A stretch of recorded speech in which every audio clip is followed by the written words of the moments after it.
for marketers to really understand that Mhm. it's not a segmented, siloed strategy where we're going to focus only on bottom of funnel and has no impact at the top, or I'm going to Yep. only do top of funnel, has no impact at the bottom. All of these things tie together.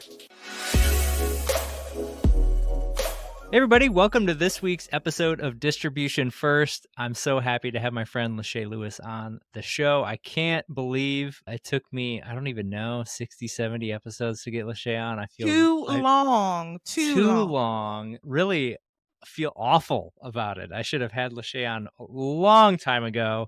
We've been hanging out together on LinkedIn across the internet for a good long while, and so Yes. I'm so happy to have you on, Lashay. I'm Welcome, so happy welcome to the to show. be here. Thank you so much for inviting me on. I'm really excited about this one.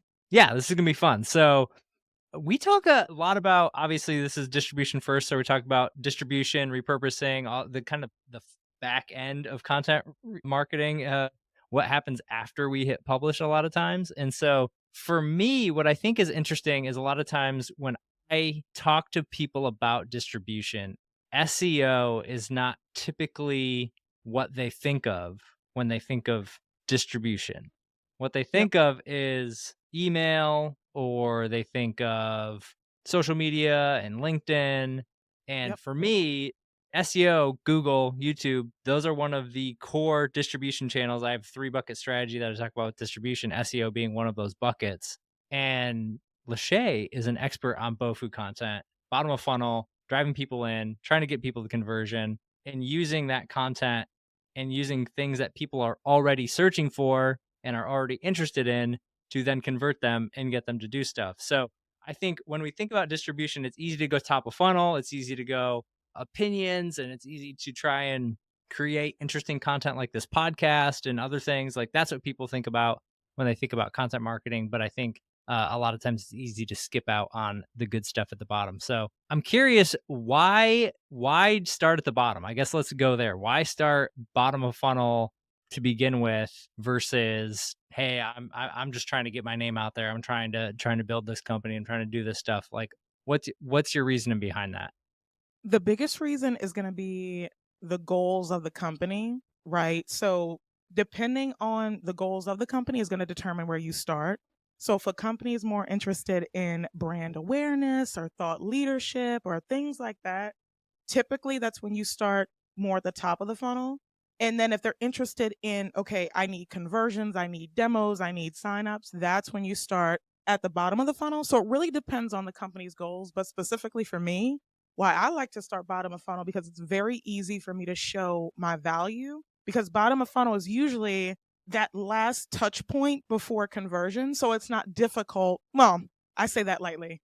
It's not too difficult for me to track, but you have to, as opposed to somebody starting at the top of the funnel, and we're talking about enterprise software sales cycles could be anywhere from 3 to 6 months plus. If you think you're going to follow that person for 3 to 6 months and figure out every little touch point they did, sad to tell you, that's probably not going to happen. Versus BOFU, they come into an article, they read it, they like it, and they hit the get a demo button, they hit free trial button, they hit whatever that conversion point is. That's what's being pushed in the bottom of funnel piece versus again, top and sometimes middle of funnel are more pushed toward maybe the email list or getting a free this or template playbook, something like that. But I like to start bottom of the funnel because it's easier for me to show my value as a marketer that way. And do you think about it? I know Chris Walker really made the whole demand capture versus demand creation, like 2 buckets. Really, really. Do you think of it in that way of like we're capturing demand with top and middle versus really or creating demand at the top versus capturing demand that's existing at the bottom? I do kind of look at it like that, right? Because all keywords are not built the same. And there's a big misconception, usually with in house marketers specifically, and I'm calling you guys out, VP of marketing and demand gen leads. Usually, I'm not going to say they don't know a lot about SEO because some do are pretty well versed in it. But the ones that aren't, they're like, okay, I found this keyword. It has, 20,000 searches a month. Let's go after this one because, oh, look at all the search volume and our competitors are ranking for it and every reason in the world to go after this term. But what they're missing is search volume does not equal search intent. Those are two different Mhm. things. And again, depending on your goal is going to determine which one you go after. So you can go after, what is sales enablement? And that probably gets maybe like 10, 15, 20,000 searches a month, right?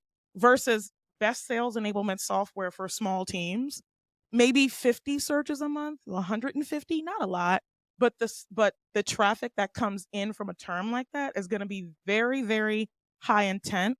And a lot of the time, Justin, what I find is that 4 to 5, or rather, let's say this, usually 6 to 9 BOFU articles will produce more conversions than 30, 40, 50 top of funnel articles.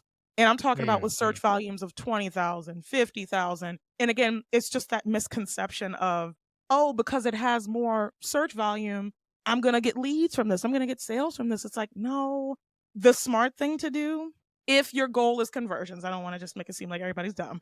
The smart thing to do if your goal is conversions is to start bottom of funnel. And bottom of funnel, it's less people in that buying pool. There's some sort of like statistic or something where it's like 3 to 5% of your market is buying. Like the 3 to 5% is in this bottom of funnel pool floating around. So it's not going to be as much search volume as something top or middle of funnel, but that intent is going to be there and it's probably going to convert more than anything else on the blog, at least from what I found. Yeah. Yeah, there's definitely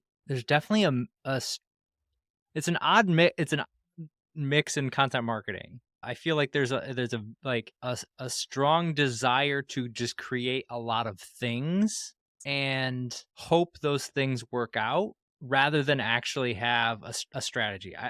The more companies I talk with, the more marketers, unfortunately, that I talk with, the more I'm realizing that there's a real lack of strategy involved within a Yep. lot of marketing programs. And to me, it's like what you provide for the BOFU side is very similar to like how I think about providing a strategy around repurposing and distributing content is it's a recipe. So Yep. we can have this, you don't have to just go in blind hoping you make a good cake. Like there's an actual recipe that you can use to make a really good cake. And if you Yep. follow it, you'll be successful. It's not guaranteed that it's going to be, as pretty or as nice or Sure. as good as somebody who's done it, been a baker for 25 years, Sure. but you have the strategy to make a good cake. And I think there's a huge lack of thought. Maybe it's just like you said from a in-house like a VP. Like I think there is just maybe I don't want to say ignorance, but there is maybe some level of ignorance in terms of like what actually moves the needle Mhm. versus saying like we're going to do content marketing. That means a lot of different things to a lot of different people. Mhm. And I think actually doing content marketing and actually having a strategy, like you said, it can be totally different for totally different teams. Are you trying to capture demand at the bottom of the funnel to drive demos now? Are you Yep. trying to build awareness and a brand and try to do that for the long term? You're probably trying to do both in reality, and that's where a lot of teams get screwed up is they're trying to do all of it with one piece of content. And that's the thing, right? Like one piece of content can serve multiple purposes, but again, it's like if the intent is off, it's not going to serve the purpose you wanted to. Again, if you want inbound leads and you're writing top of funnel, it's not going to serve the purpose. If Mhm. you want brand awareness, thought leadership, more people in the email, more people to download this white paper. I hate white papers, y'all. And I'm talking as a millennial, as a buying millennial that's buying software. So a lot of other millennials that probably hate white papers, I don't read them. But if you have like a playbook, if you have templates or things like that, to me that's more top of funnel. It's like getting people into your ecosystem versus bottom of funnel. They've already been pre-educated probably by your competitors too. So right, it's like if we think about football, it's like the other team running all the way to the goal line and then you come in for the interception and run it all the way back for the touchdown, right? Like, and kind of like that's how bottom of funnel is. And I tell people all the time, it's like people look at content marketing as this black box where it's just like, oh, we're just going to throw things in it and see what sticks. It's like there's an actual strategy behind content marketing. And it's like once in house leaders come to this realization, they're like, oh, shoot, like, ooh. And they usually come to this realization 6 to 12 months after publishing a bunch of top of funnel stuff They come to me and they say, "Well, Lashay, we've been, publishing, a lot of pieces and they have a lot of search volume, but we're not seeing any uptick in leads, any uptick in sales." It's like, what's the gap here? And the gap is that you're not focusing on high intent terms, you're focusing on high search terms. So again, once leaders start to understand that differentiation between the two and the value that one adds against the other, that's when they get the clarity and say, okay, we need a bottom of funnel strategy. And again, I'm not saying top of funnel is bad or anything. It just all depends on your goals. And again, if your goal is to get attributable inbound pipeline from your blog, bottom of funnel is going to be the way to go, specifically comparison pages. And the thing with that too is you can build you can build a strategy that isn't insane that manages both of those things and do it really really consistently and really really well. Here's a high level example of how I would think about that. There's probably 5 to 10 bottom of funnel pieces of content that are missing from 80 to 90% of people's company websites right now. Yeah. Yeah. So if you created those 5 to 10, we know just by Pareto principle that 80% is going to drive, or 20% is going to drive 80% of the results. So let's just say those Yep. 10 are in that 20% Yeah. of the overall, you could write 100 blogs, but we're going to just choose these 10 because we know they really work. And at the Yep. same time, we can do a monthly event, top of funnel, that drives and talks about all the problems that people are having. And then we can repurpose and distribute that on things like social and email. And now with literally a few blog posts at the bottom of the funnel, a monthly event at the top of the funnel that you've repurposed properly, you have an engine that's running all across the funnel that drives people toward the same things that you want. Yep. And I think that's where a lot of leaders miss it. They're like, it's usually one or the other. They're like, okay, we're gonna go extreme bottom of funnel. And again, if that's your goal, that's totally okay. Or they're like, we're gonna go extreme top of funnel, but they try to go, it's like a scale. They like try to lean one way or the other and try to get that middle balance. It's like, no. In order to get the balance, you have to have balance, right? So it's like if you do want to put together a content marketing program that kind of targets every bit of the funnel, lay it out, right? So maybe you Mhm. do 2 bottom of funnel posts per month, 1 middle of funnel, and 1 top of funnel. And like you said, it doesn't have to be a blog, it could be a webinar. And again, that webinar leads them into your ecosystem. And then maybe you send them an email about a bottom of funnel post that you did that drives traffic back to the bottom of funnel post. And I found anecdotally, at least, when you're able to drive traffic to a bottom of funnel article outside, well, not even really outside of Google, because even when you run paid ads to bottom of funnel articles, anecdotally, I found that they rank better. Hmm. So if you can take an asset you already own, like an email list, and say, hey, we wrote this on the best whatever for whatever, and then you send that traffic to that blog, possible that you can get conversions from there too, right? It's not just all Google, Google, Google, right? It's your own assets as well. So I think that's where repurposing is really important. It's like, and I'm guilty of this too. It's like when we create bottom of funnel pieces, we're solely relying on like, Google to bring in the traffic and things like that. But good bottom of funnel content should actually double as sales enablement. So it shouldn't just be sitting on the blog and collecting leads. Your SDR should have them. You know what I mean? Like Mhm. they should be able to, accurately convey your value propositions to a prospect on a call by looking at a bottom of funnel piece. That's how you know you have a good one.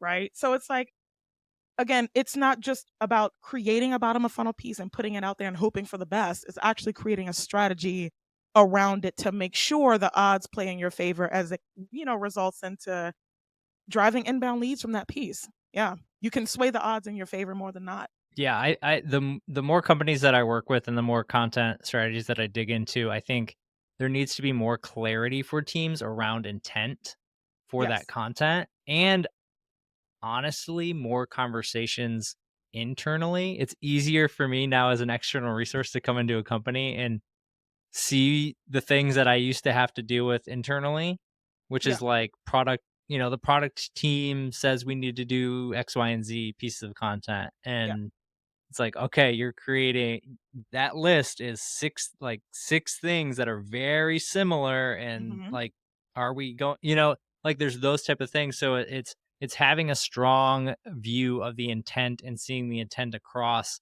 one of the things I've been looking more into with folks as well is around the type of content based around the distribution channel. So for instance, Mhm. really, really bottom of funnel content, depending on what it is, doesn't make a ton. So like a comparison, right? Like it might make sense to put that out on LinkedIn, but it probably makes more sense to rely on Google and your email list of people who are already actively signaled in some way, shape, or form that they're interested in you or they're interested in your tool versus Mm. a channel like LinkedIn where they're probably less interested in hopping on LinkedIn to like see a tool comparison and more interested in getting help, getting information, getting a template, those more middle of funnel, top of funnel type of things. And You have a so really good point with that, but let me put a bug in your ear. So for one of my clients, we've actually been publishing the bottom of funnel articles on LinkedIn, and they do really good. you're publishing the article itself. Not the article itself, my bad.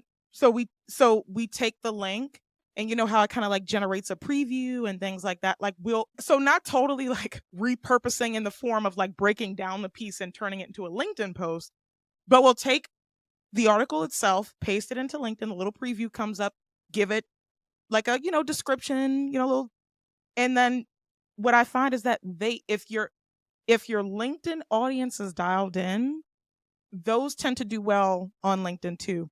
Another thing I found is if you have a bottom of funnel piece and you're running paid ads, another good thing to do, if you have somebody that comes in middle of funnel, maybe top middle of funnel, you can retarget that person with a bottom of funnel post. Again, this works better if they've been in your ecosystem for a little while and Sure. things like that. But I find that works really well. Doesn't just work well on LinkedIn, it works well with Facebook ads too, especially if you have more of a story based bottom of funnel article. And I put this out on LinkedIn maybe like a week or two ago, how to combine SEO and case studies.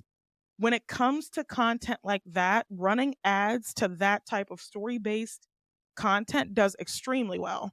So I would preface that. I would say it's something worth testing, but at least from what I found from working with my clients, it does do well if the audience you have on that platform is the right segment that you're trying to target. You know what I mean? So it's like Yep. if you're trying to target, you know what I mean, plumbers, and it's like you're on there looking for, you have people, electricians and things like that. It's like two different things. Probably horrible example, but y'all know what I'm trying to say. It's like you have to have that alignment with the followers and the audience and things like that. And it's like, this is probably getting to a whole nother topic, but that's why it's so important to focus on quality and not quantity when it comes to everything, when it For comes sure. to blog posts, when it comes to LinkedIn followers, whatever it is, the quality is always going to outweigh the quantity. Hence why I get people that come to me and they're like, "Oh my gosh, you're doing so well. Da, da. You have under 10,000 followers." How? Because I focus on the quality of the followers and not how many.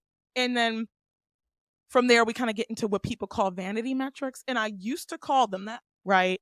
But I had to think a little bit. I said, you know what? It's not all vanity because sometimes, well, every time you have to start at the top to work your way to the bottom, right? So even with bottom of funnel articles, it works the same way every single time. You publish the piece, it starts to rank, it starts to get traffic, then it starts to get conversions.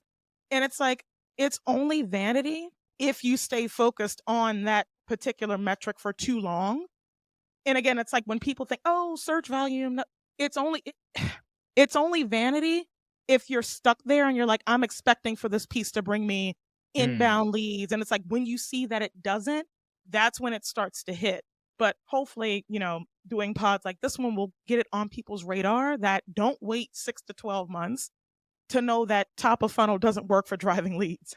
Like, Well, I'm telling right, you right right. now, it save you 6 to 12 months right now. Like, Absolutely. you Absolutely. know?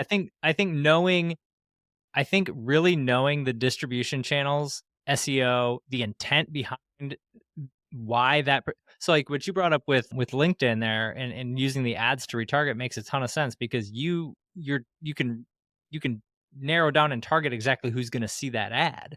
Yep. You know what I mean? You can be more prescriptive versus in an organic feed, there's no telling who or Yes. how or somebody's going to see this particular thing. And I think that's the thing where people struggle, especially with organic LinkedIn, even their emails, Yep. top of funnel, trying to get awareness, is they talk too much about themselves. Yes. It's too much about the company. It's too much about what we do. It's too much about our products. And I think that's a little bit of the intent confusion is those people, when you go to a social channel or sign up for an email list, you probably want you probably signed up for the email list because they gave you something of value, a template, a checklist, those type of things, a white paper if that's what somebody wants. Not what I want, but maybe somebody out there wants a white Right, now paper. you've heard it from 2 Uh, millennials. Companies, we don't want white papers, no, like, no, switch that up. no, I don't want a white paper. I want a template, a checklist, a Yes, buyer's guide. I something want something consumable. useful and helpful. Yes. Yes, yes, And again, I think that's the point. If people are creating content nowadays, like you're not competing to create, like there is so much content out there, it's unbelievable. yes. And so the barrier of just creating something, even if you ranked number one, hey, we ranked number one, Vanity Match, da, da, da, da. Well, if that piece of content is kind of junky and doesn't actually like drive conversion and do much good, it's not like that ranking isn't actually valuable. And I have to tell this to people all the time. And here's something really cool that people probably don't know. I've mentioned it a couple times, but I don't use any SEO tools. So when I say any tools, I use Ahrefs, but that's like for keyword research and just to kind of get a lay of the land of how things are, in their specific industry. But when it comes to like on-page SEO tools and things like I use zero tools. And again, it's because we all have access to the same tools at the end of the day. That's not what differentiates you. It's like how you solve the problem, how you connect those problems to your prospects' pain points. That's what's going to differentiate you, not the tool. So I don't use any tools, and I still tell people, I tell my clients, I'm like, ranking means nothing if you can't get it to convert. That's the and that's like such people just don't take heed to that like they should. Again, it's the whole vanity metric thing where it's just like, remember, it's only vanity if you stay there. Like, if you're like, because at some point, yes, you have to rank in order to get conversions. People have to see it. So that, it's a good leading indicator, is what it is. Right. So, and again, it's like, that's why I tell companies like we focus on the customer first and SEO second.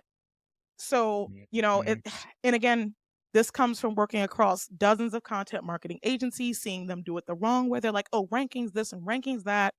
We got to get this reporting, the traffic numbers. And I'm like, y'all are paying attention to everything except what the companies care about, which is inbound leads. You know what I mean? But it's like, it takes a certain level of education.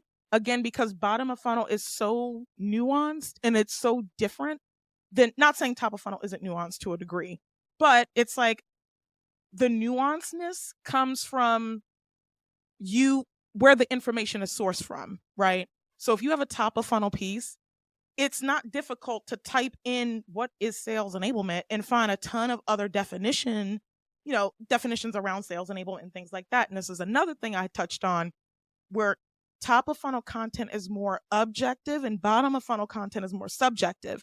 Subjectivity creates nuance because instead of going to Google and searching for the thing that you're trying to look for and compile it and call that an article, you actually have to go to internal teams and get that alignment, right? You got to talk to the product team, you got to talk to customer success and sales, and marketing brings that all together.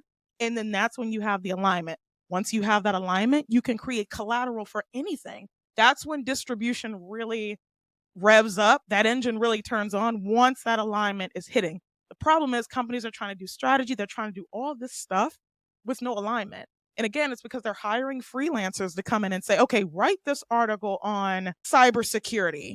And the person might not even be a cybersecurity Mhm. expert or anything like that. So they're just trying to like pull things, and maybe they'll do a search for, best cybersecurity software for enterprise teams. And they're looking at all the other results on Google and they're like, okay, so I'm just going to take what they say and compile it all together with our solution as the number one solution. But that's not the way to do it.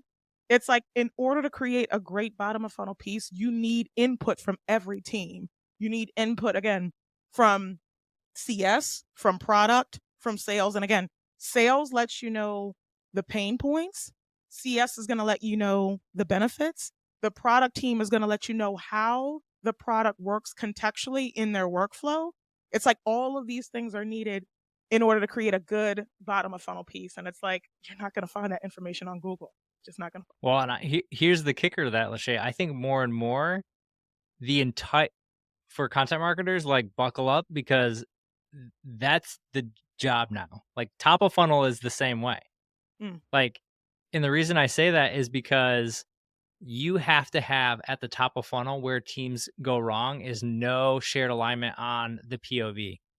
no shared alignment on the story, Yep. no shared alignment on the pitfalls, no shared alignment on the success, no shared alignment on the plan. No, like, all the things that would hook somebody in as to, like, why are you what the pain all the pains, all those things you tease out at the beginning of the stage of a relationship to get somebody curious enough to even wanna engage with you and your company, you have to have those in alignment so that you can repeat them all the stinking time at the top of the funnel, so then people are like, "Oh, you guys solved that problem." Yes. You know what I mean? How often do you have to talk about BOFU content before BOFU content equals Lashay? Right. How much do Yeah. I have to talk about repurposing distribution before it's, "Oh, repurposing distribution." I'm not even gonna search anything. I'm just gonna shoot Justin a DM and say, "Alright, I need help. We got a bottleneck with repurposing, like, can you come in and help our company do it?" And that's so important. And it's like I know my message was starting to resonate because I got tired of talking about it. I'm like, if y'all think y'all tired of me talking about BOFU, I'm tired of talking. But you know what? It's like that's when the message really starts to stick, and that's when you need to continue to push on that message. And again, it's like when I think of content repurposing, you are the first person that pops in my mind. It's like when people think about BOFU, I want myself to be the first person that pops into mind. Maybe I'm not the right solution for them, and that's okay. But I at least want them to come to me and say, okay, you need to do X, Y, and Z. I'm not the best fit for you, but this person might be a good, maybe they do BOFU on a freelance perspective. You know what I mean? So there's space for everybody, right? So I think that's really important. And again, it's like when these companies are trying to hire freelancers and things like that to come in, it's just like the companies don't give the freelancers the tools they need to succeed, which was why my content marketing dashboard was born because it really was derived out of pain because I really wanted to work for this content marketing agency and I didn't get the chance to work with them. I didn't make the cut because I couldn't write good bottom of funnel content because my brain couldn't conceptualize how do you write an article but not have to do a Google search. Like again, cuz me as a freelance writer, I was taught to find the target keyword, do a Google search, see what everybody else is talking about and try to make it a little bit better than their stuff. And there's some truth to that. But what most freelancers do is they just compile the top 10 results and put it together and say, okay, here goes your article. And the marketing leaders don't know any better. They're like, okay, we have an article. Let's throw it in this black content marketing box and let's just see, what happened, what sticks. But it's like, if you give them the necessary tools that they need, because I'm not a subject matter expert in cybersecurity, but I work with a cybersecurity company. I'm not a subject matter expert in career development, but I work with a career development company. And it's because to me, in my opinion, like strategists don't have to be subject matter experts in the thing.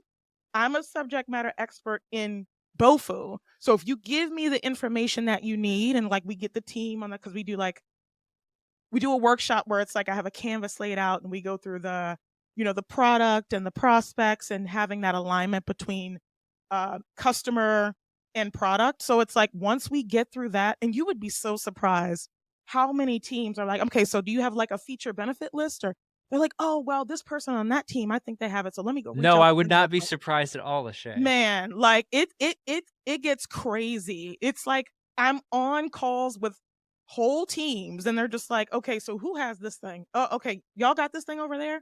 And it's like it's almost like an awakening. They're like, ooh, our information is scattered And it's like, if the people in-house are having trouble getting this information, what makes you think that a freelance writer is gonna be able to grab all this information? It's like they've got other clients to deal with. They got, you know what I mean? So it's just Mhm. like I wasn't given the proper resources when I was trying to be a freelance writer to create good bottom of funnel content.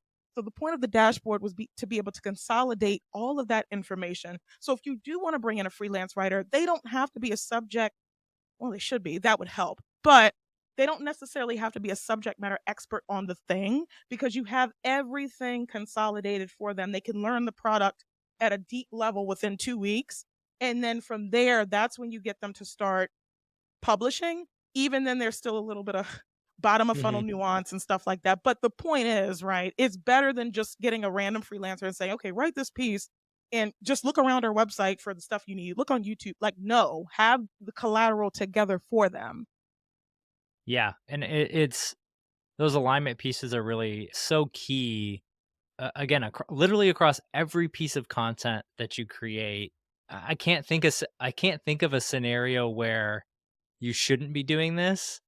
But it is eye-opening the amount of companies that completely skip over the research phase, Mhm, if you mhm, will, to content mhm, marketing and go straight into creating and then wonder why it doesn't work.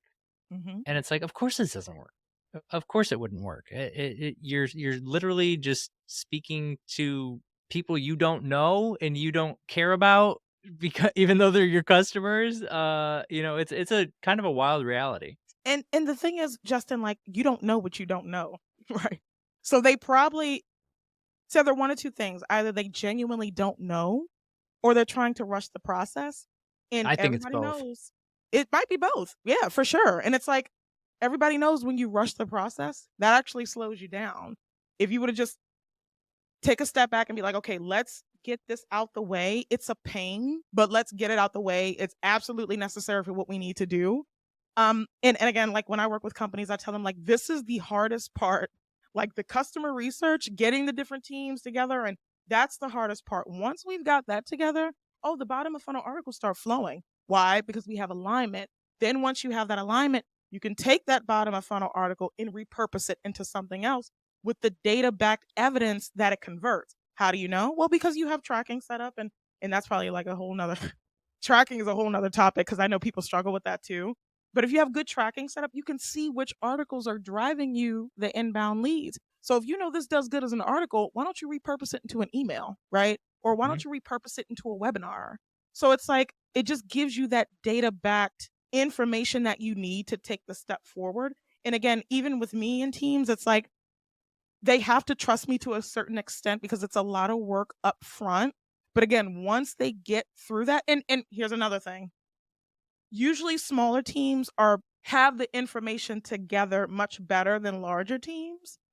Specifically like C through series A, B, maybe, but usually seed stage companies very lean, they're just getting started, they have their information together, teams are communicating with each other, they have cross-functional communication, it's not siloed like a I've worked They with some have bigger to.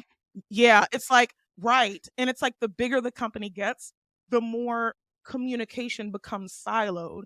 It's like, "Oh, the sales team only talks to the sales team, and the product team only," but why? It's like we're all trying to hit the same KPIs, we're trying to get to a specific number, why are we not trying to help each other do that? Yeah, it goes back again. It's internal teams and alignment. It's one of those things where, as somebody who like led teams and did that in larger orgs, and now working across a myriad of like the more companies you work with and work for, just the reality of like, man, people are people are the issue.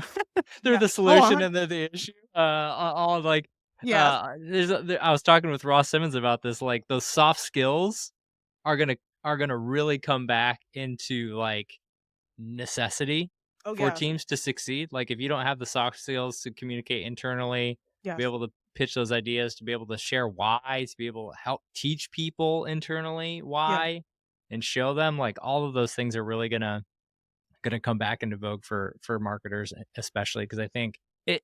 And so this is the thing, right? Like talking through this got me thinking. Like content and marketing is basically one thing now. Like Mm. marketing is fueled by content in 2024. Yes. Like, Yes. yes, you can supplement it with ads, you can supplement it with other things, but you have to have content to do marketing, and in order to do the content well, you have to have all of the the standard marketing operating procedure stuff, positioning, messaging, benefits, Yep. features, understanding of all those things. And you have to know your customers, and you have to know what problems they have, and you have to know what pains they have, and you Yep. can't just rely on the sales team or the CS team to, oh, that they handle the problems. Mhm. Yep. They handle those things, and then we're just ambiguously creating keyword content while they're down in the trenches dealing with the real stuff. And Exactly, and so I think that's the big misconception with why teams beef with each other, because it's like, I feel like, and I'm not in sales, I don't know, somebody tell me, but I feel like the sales team feels like, "Oh, we're held to these certain numbers, and we gotta hit X quota, and we gotta close X amount of people," when it's like, "Oh, the marketing team, they just have to get," they aren't really tied as close to a number, and then the marketing team, and I can speak for myself, the marketing team is like, "Well, hold up, like, we're busting our ass on this side too, like, it ain't just, it's not all you guys, like, we have to," and I think the sooner we start to realize that the job of marketing is to drive qualified leads to the sales team, our job is to make the sales team jobs easier, right? The only way we can do that is if we know from sales what the prospects are telling them. So if they're like, okay, this feature slaps and we love this, like we probably know this needs to go into a bottom of funnel post somewhere. You know what I mean? But it's like, if you don't talk to the sales team, you don't know what they're dealing with. You don't know what they're right. struggling with. And it's like and usually when I talk to the product team, I just get like mixed reactions like, "Oh, whoa, you need my help? Oh, I didn't know that." I'm like, "Yeah, cuz you got to tell me how the product works, how it fits contextually in the workflow." It's like, "Give me an example. How would they use this in the day to day?" It's like all of this stuff has to go into the piece, and it's like the sales team doesn't always know what the product team, like these are different functions. They take different like skills and you know what I mean? So it's like we all need each other for the broader vision, but it's like companies and communication is so siloed.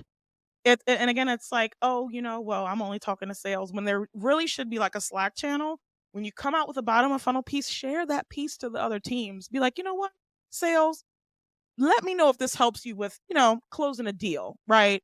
Because maybe if that helps you close a deal, maybe we can repurpose that and put it on LinkedIn, or maybe we can do this, or you know what I mean? It's just like data gathering and information gathering. And it's like if you don't talk to the teams, you don't know what they're struggling with. What's the best way to drive that? Like, you've got the marketing dashboard, anybody can go grab it. Yes. Like, I've got the dashboard.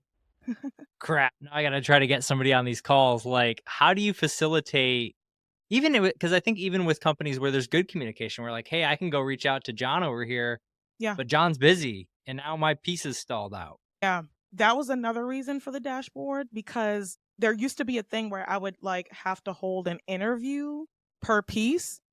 And I'm like, so another thing I love about bottom of funnel is that you only need a specific amount or a certain amount of information. And it's interesting because now we're like getting a little bit deep into it, but it's like bottom of funnel articles are almost repurposed within themselves.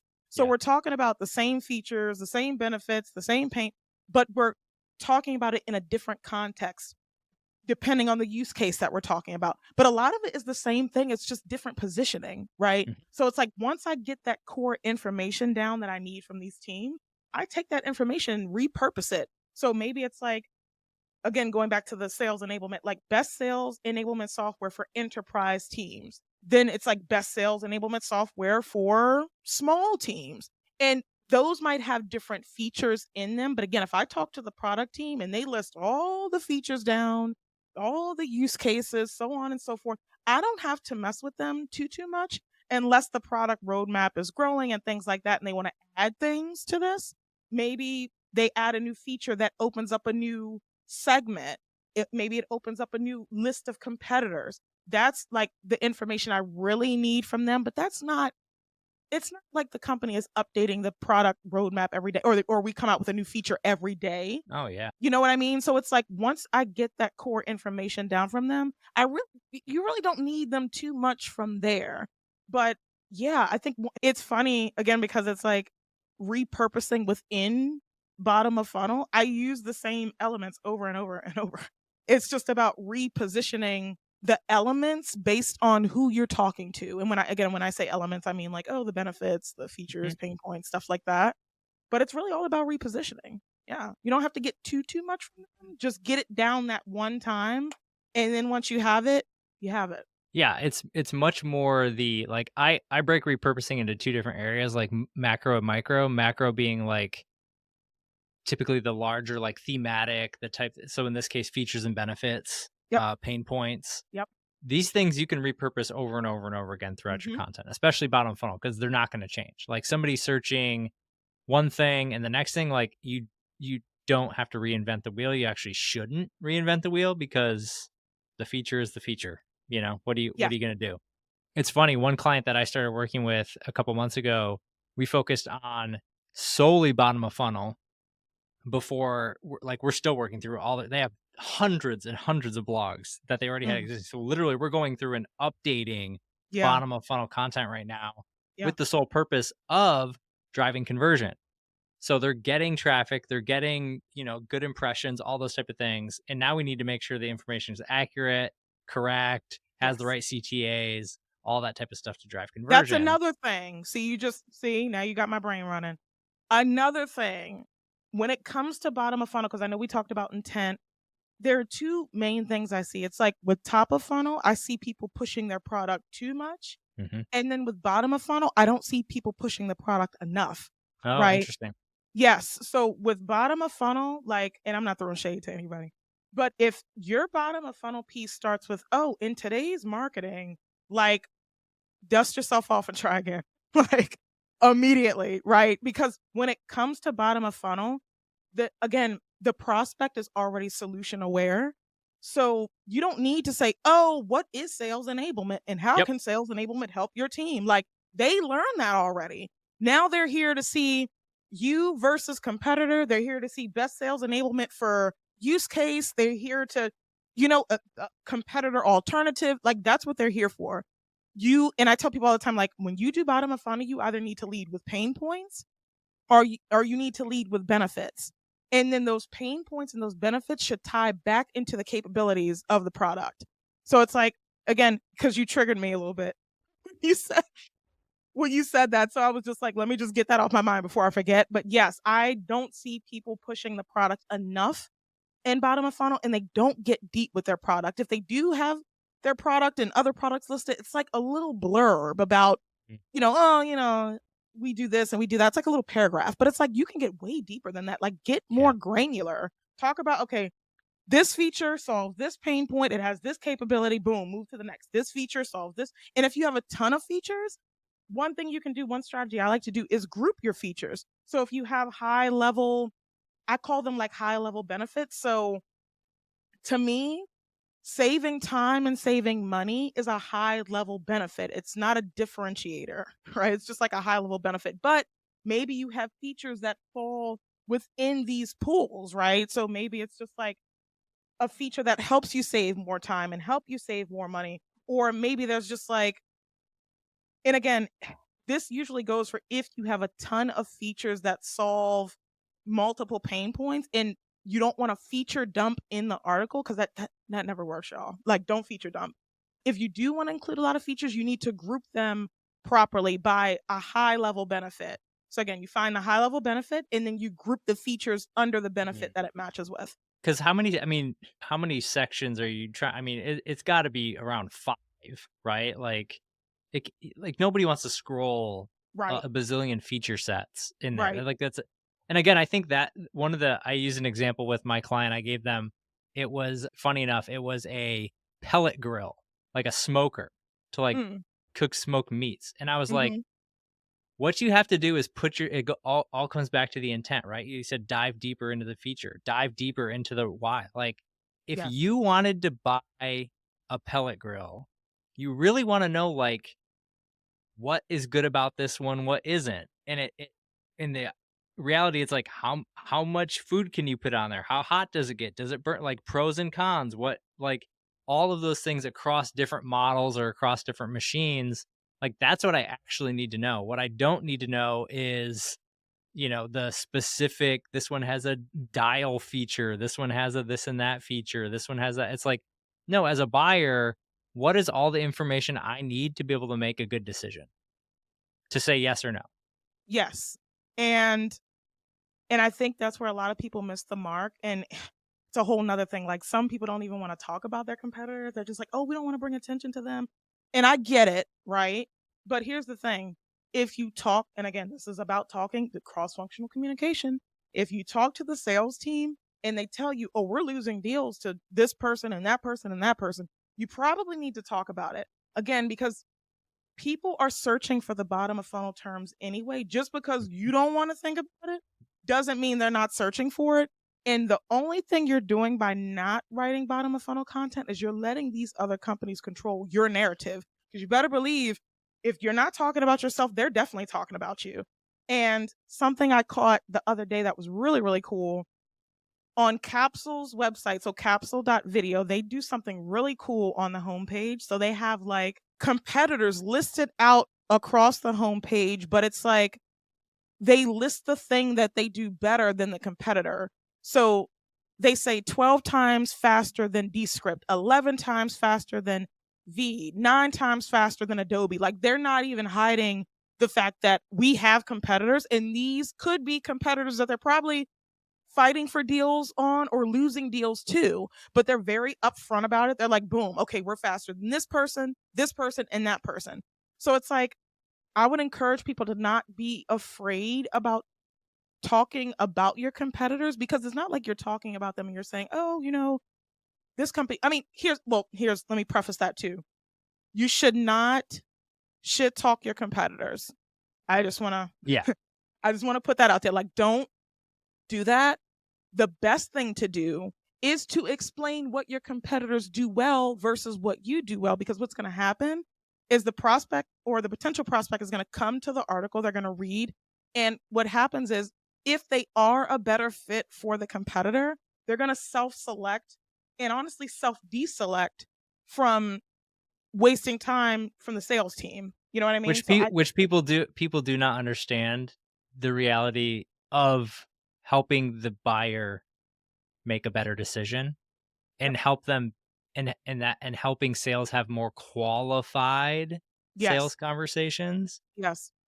In that people buyers today, like you said with the competition, it made me real like, do you think they're not Googling the competition or like I've said this reading multiple a times. review on YouTube or like Yeah. like watching a third party give a X, Y, and Z thing about the three like they're of course they are.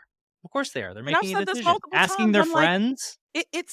it's honestly a little bit dense of us as marketers to think that people aren't going to our competitors and reading about them and seeing, okay, who's the best fit. Even let's take it for consulting to a minute. Like when people look for bottom of funnel, maybe they come to me first if I'm the first person that comes to mind, but they probably hit two or three other people up and they're like, oh, they're you know what I mean? They're surveying the field. They're trying to figure out, okay, is this the best solution for us? Why are you different than the other person? And it's like, here's the thing, if you're differentiated enough in your features, you don't have to compete on price. I think that's another important thing too, because again, I work with some companies where the their benefits are a little bit high level. They're like, oh, save money and save time. I'm like, no, no, no, no. What's the what's the benefit of the feature? What's the benefit of them achieving the job to be done? Right? Not just, oh, we're gonna save time. And everybody says that. It's like, what data, what proof do you have to back up what you're telling them? And again, and I know you mentioned people coming to the article and like scrolling and things like that. And again, that's why I think when people list their features out in the article, I believe the feature should lead with the capability or the benefit. Because again, if they're skimming and they probably have your page up and they probably have a competitor page up and they're skimming through, and just leading with capabilities and benefits is just really, really good for skimmers. because it gives them a quick way to digest what you're able to do without having to read a 13 or 14-minute piece. You know what I mean? Yep. So I wanted to Nobody wants to read the 13-minute piece. nobody wants They to read it, they right? It's might. boring. You know what I mean? And it's like, and they're trying to make well, they are trying to make a decision, but still, it's like they might not want to read every tiny Right. specific, you know what I mean? So it's good to make those headers really stand out and get the point across in as few characters as possible. That headline needs to make them want to read the rest of the piece. And when I say It's headline, I mean like the headers, H2s, H3, yes. like the way you position those needs to make them want to say, "Oh, okay, yeah, that's my problem. Okay, let me read about this a little bit. This feature does this, for example." And that's another thing. I think people should always include contextual examples in their articles. Again, so this confused me for a long time, but the easiest way to understand like contextual examples is just to think like once you explain the feature, say, for example, let's say, imagine if, right? So it's like taking, and again, this is where the product team comes in because they help us understand how the feature is used contextually. That's why I said every team has to be involved in this because it's like every team has different information that has to go into this piece, but it all works together cohesively to get a conversion at the end of them reading that piece. And they may not even read that, they might just skim it. And because I've seen people on Hotjar and we've like they'll skim it, read through it a little bit, 2 minutes or so, boom, sign up for a demo, right? Sure. Because when it hits that hard, they're like, oh, okay, this is my company. Let me just reach out and see what they're talking about.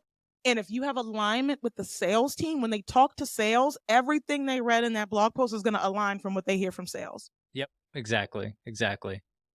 All right, we're cruising here. I want to give some folks some tactical advice, right? Like, Yeah. hey, we're struggling with BOFU, or like we've got a lot of what I would maybe think are BOFU articles, but what are my steps to step in here and actually start like in the next 2 weeks I can do these things. The first thing I would say is to attempt to get your team together and lay out who you're talking to. So your personas, lay out your ideal customer profile, your pain points, benefits, features, capability. And again, and you can get one person from each team. Usually that's how I do it.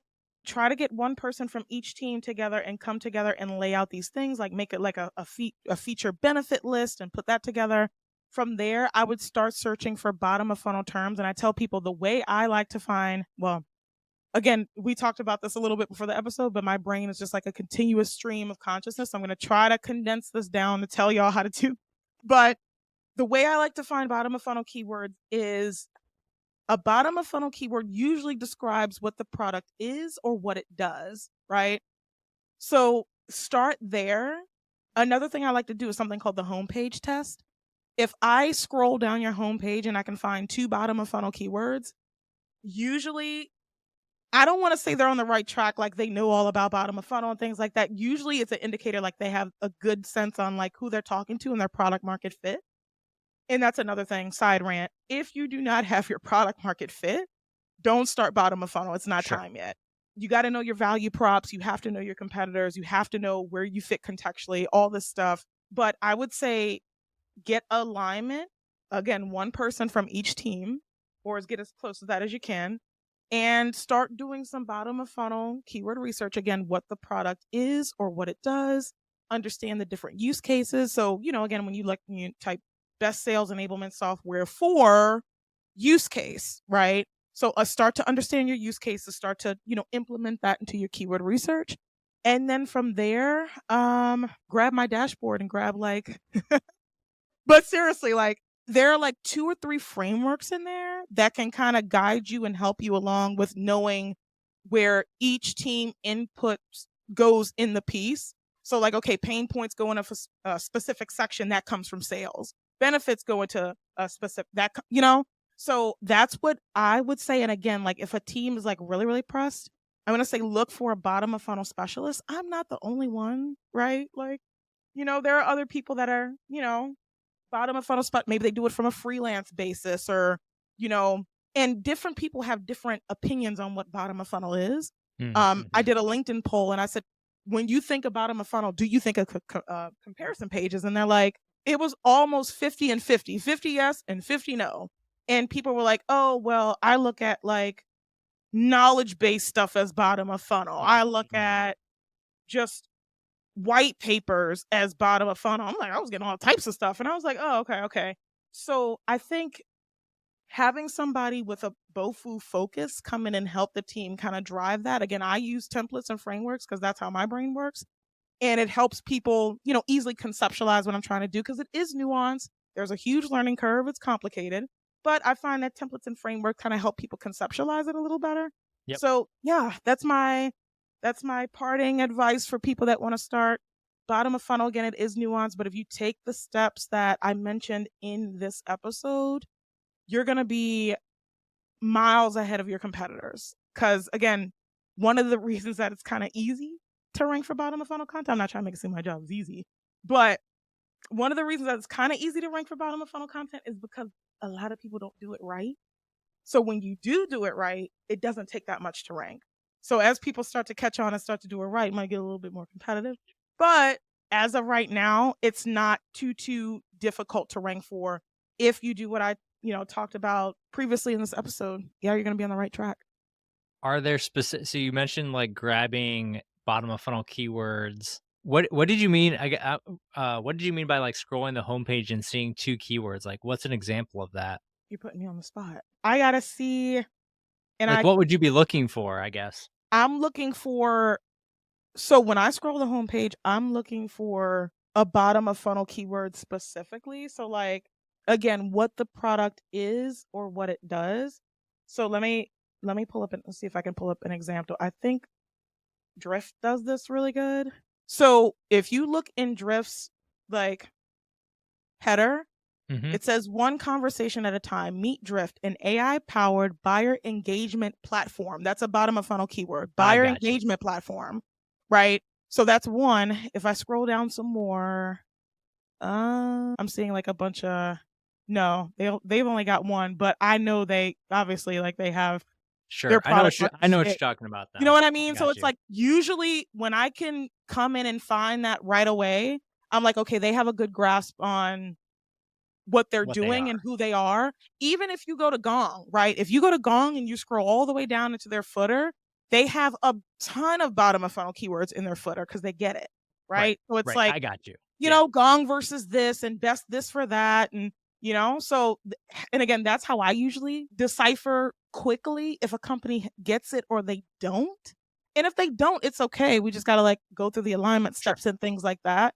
But yes, that's the homepage test, my own made up Okay. homepage test. So if I feel like we've got pretty good alignment, I've gone through and done the checklist with my team, what are the first few, like, pieces of content that we should be thinking about making? Like, X versus Y versus Z? Should I be focused on you mentioned, like, product for X use case? Like, are there particular pieces of content that I should be thinking about driving faster than others? Yes. Well, again, people have different meanings of what they think bottom of funnel is or That's what what it I means mean, to because, them. like, if you say, "Oh, go create bottom of funnel," they might be like, "Oh, alright, our knowledge base, we've got 100 bottom of funnel pieces of content." So, to me, in my opinion, I think it's going to be the blog that you should focus on. Specifically, when I say bottom of funnel, I mean comparison pages. So, best versus an alternative. And then, Okay, even within that, so I heard you say versus. So, you could do competitor versus competitor versus competitor. And that's a strategy I like to do as well because what you can do is take the search volume from two other competitors and inject yourself into the conversation. So if it's like Gong versus Clary, and Outreach is like, well, hello, what about us?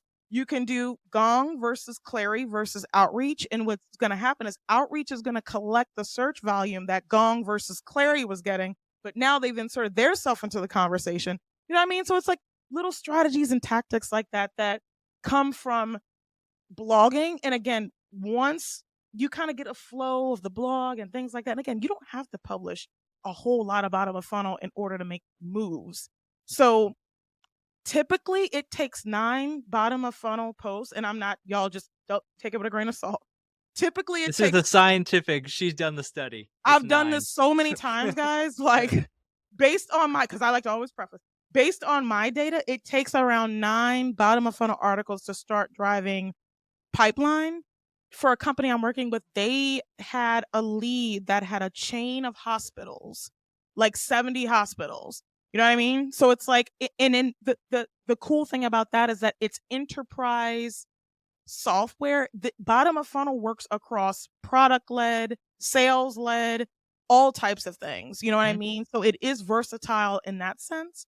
But to me, if you want to start driving inbound leads, you 100% first of all need to focus on bottom of funnel. What I like to focus on is the blog, again, because people don't do bottom of funnel correctly. So it's not difficult to come in and, get some quick wins. I love quick wins, right? I love to come Yep. in and we do a piece and it ranks in 2 or 3 days. And they're like, oh my gosh, like, is this magic? Or like, no, people just don't do it right. So it's like when they come in and we do it right, they're like, whoa, like this is awesome. And it blows their mind that a keyword that gets 150 searches a month converts twice or 3 times as much as a Sure. keyword that gets triple the amount of traffic. It just blows their mind every single time, and I love it. I live for it. So that's my final question tactically, because you mentioned SEO software for the teams that go in and they're looking in Search Console, or they are looking in a SEMrush, or an Ahrefs or something like that, and the volume is 10 or non-existent. What's the advice to say? You know, See, we because could do a whole I'm nother sure you've seen episode on that. search volume because some people might want to kill me for this, but I'm being totally honest. Like, I've gone after keywords that have like zero search volume and it converts like crazy. Yep. And again, these tools are just an estimate of what the search volume really is. Another thing, I just keep gems on you. Another thing, the most overlooked keyword tool is Google itself. So if you go into Google and you start typing in best, and again, I keep going back to the sales enablement example. If you type in best sales enablement software for, you're going to see the different use cases come up that people are searching for. Yep. Just because you put it into Ahrefs or you put it into SEMrush or you put it into Enter Tool here and it says, oh, it only gets 10 searches a month or it gets 0. Always have to take that with a grain of salt because I've written around keywords that get 10 searches a month and we were getting 20 visitors a day, right? And again, Mhm. also with keywords, you don't just rank for the thing that you're trying to rank for, you also Yeah. rank for permutations and things like that. So I think that plays a really big role into it too. But yes, like tactically, that's what I would do step by step. Like if you're like, okay, we got to get leads in the door, we got to just like I would do that step by step, find the alignment, find the keywords, either get a specialist to come in and help you put this together, do some more research, compile your own research, and put that bottom of funnel piece together. You usually need about 9 good pieces before you start to drive pipeline. And again, yeah, that's literally what I would do if I was coming in. That's how I do it when I come into companies, right? We just go and it's the same process every single time. Step 1, alignment. Step Mhm. 2, keyword research. Step 3, we write. Step 4, we track. Like it's the same thing every single time. I'm gonna throw more at you because you're here, and I'm curious what your take is on it. So you type in that thing, enterprise, or sales enablement 4, and it comes up with 7 different things. Yeah. Is your plan then, again, are we writing 7 posts all for this and for that and for this and for that? Like, are So that's tough because different clients experience different things. So like with one of my clients, the thing that started converting for them, the ooh, hold up. Okay. So for 2 of my clients, their first converting piece was alternative. So if I had to rank within bottom of funnel, it's probably going to be competitor alternative. And then it's going to be best software for use case. And then it could be like you versus this person. And another thing about the verses is this episode is going to go on forever. Another thing about the verses is if you type in Google your company versus another company and you see G2 and Capterra and all these other, review sites and you're not up there, you immediately need to write around that, like immediately. Mm, But again, because that's other people controlling your narrative. Like G2 is awesome, but I'm sure you don't want them controlling your narrative, right? You want to control your narrative. So if you see search volume that has your brand name in it versus somebody else and you do not have a piece around that, that's probably the most important. After that, then I would go after competitor alternatives. But if you're good with like your name and your name and versus competitor not having any search volume, nothing is there. At that point, I would start with competitor alternative again, then go down to best software for use case, and then go competitor versus competitor. got you. Okay. Yep. Yeah. So there's a little bit of a method to the madness of, Yeah, a little bit. It's some structure in this brain, not a whole lot, but it's some. yeah. Well, Lashay, it's been awesome dropping massive knowledge bombs all throughout this on bottom of funnel and how it ties in. I think the biggest thing for me, honestly, and I know we've got some cool stuff that we were chatting about before this, but I think for marketers to really understand that it truly does all tie together. Mhm. It's not a segmented, siloed strategy where we're going to focus only on bottom of funnel and has no impact at the top, or I'm going to Yep. only do top of funnel has no impact at the bottom. Yep.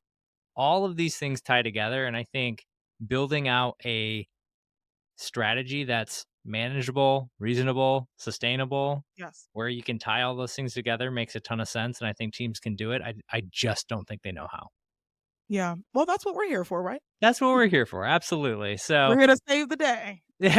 awesome, awesome. Well, Lashay, it's been a blast having you on, and we'll definitely have to have you back because an hour went by like 15 minutes. So thanks for coming Yeah. on. Thank you so much for having me. Appreciate you so much. Awesome. Chat soon. All right, I hope you enjoyed this episode of Distribution First, and thank you for listening all the way through. I appreciate you so much. And I hope you're able to apply what you learned in this episode one way or another into your content strategy as well. Speaking of strategy, we have a lot of things going on this year that are going to help you build your brand, 10x your content, and transform the way you do content marketing. Make sure to subscribe to the show and sign up for my newsletter at justinsimon.co so you don't miss a thing.